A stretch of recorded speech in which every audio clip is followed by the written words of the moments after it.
Hello दोस्तों, आज के इस धमाकेदार सेशन में हम बात करने वाले हैं यूपी टेट एग्जाम के एक ऐसे टॉपिक की जो अक्सर नींद उड़ा देता है, अलंकार। लेकिन टेंशन लेने की बिल्कुल जरूरत नहीं है। आज हम कुछ ऐसी जबरदस्त मेमोरी ट्रिक्स और शॉर्टकट्स डिस्कस करेंगे जिसके बाद एग्जाम में अलंकार का कोई भी क्वेश्चन बचकर नहीं जा पाएगा। तो चलिए शुरू करते हैं। आज का हमारा रोड मैप बिल्कुल क्लियर है। पहले हम समझेंगे कि आखिर ये काव्य के आभूषण होते क्या हैं। उसके बाद मीनिंग बेस्ड और साउंड बेस्ड अलंकारों को अलग अलग करके डिकोड करेंगे। और लास्ट में सबसे इंपॉर्टेंट चीज, एग्जाम वाली स्पेशल ट्रिक्स देखेंगे। तो चलिए सीधे चलते हैं अपने पहले कॉन्सेप्ट की तरफ और देखते हैं कि अलंकार का एक्चुअल मतलब क्या होता है। देखिए, अलंकार का फंडा बड़ा सिंपल है। जिस तरह से लोग सुंदर दिखने के लिए गहने या ज्वेलरी पहनते हैं, ठीक वैसे ही कवि अपनी कविता को सुंदर बनाने के लिए अलंकार का यूज करते हैं। ये लिटरली कविता के आभूषण या ऑर्नामेंट्स होते हैं। इनके बिना ना कविता बिल्कुल फीकी फीकी सी लगती है। अब एग्जाम में माइंड को क्लियर रखने के लिए हमें इन अलंकारों को दो मेन बकेट्स में डालना होगा।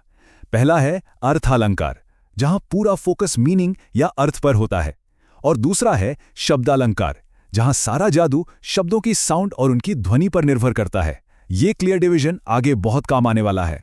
चलिए सबसे पहले उस कैटेगरी को उठाते हैं जो एग्जाम्स में सबसे ज्यादा पूछी जाती है, यानी अर्थालंकार।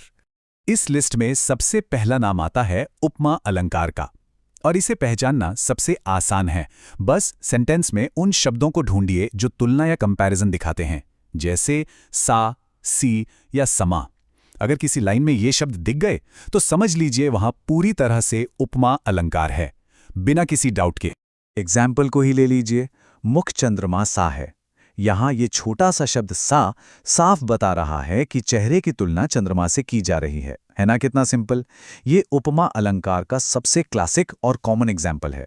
अब इसके ठीक बाद आता है रूपक अलंकार। ये उपमा का ही भाई है, लेकिन थोड़ा अलग। यहां कोई तुलना नहीं होती।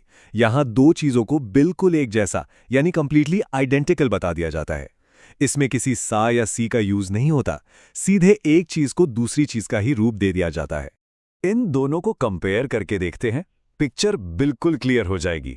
उपमा कहता है कि मुख चंद्रमा सा है, लेकिन रूपक सीधे डिक्लेयर कर देता है कि मुख चंद्रमा ही है।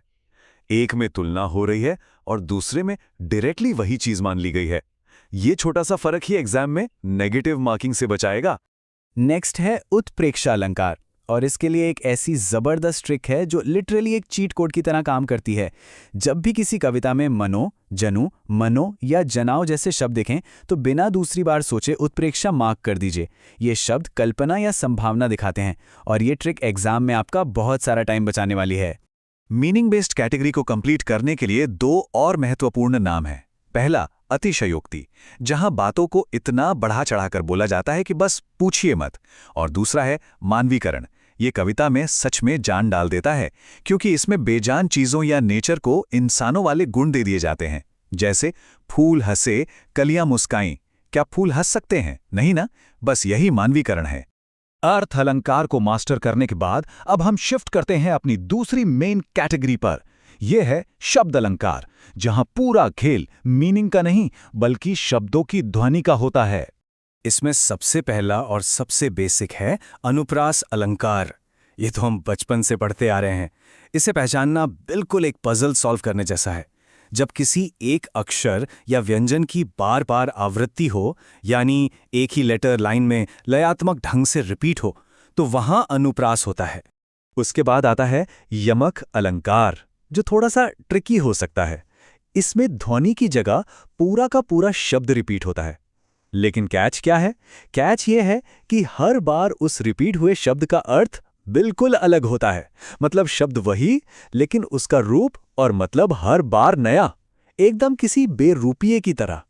अब यमक के साथ श्लेष अलंकार को समझना बहुत जरूरी है। श्लेष में शब्द सिर्फ एक ही बार आता है, लेकिन उस एक अकेले शब्द के अंदर कई अलग अलग मीनिंग्स छुपे होते हैं। ये कविता को बहुत डीप और काफी इंटरेस्टिंग बना देता है।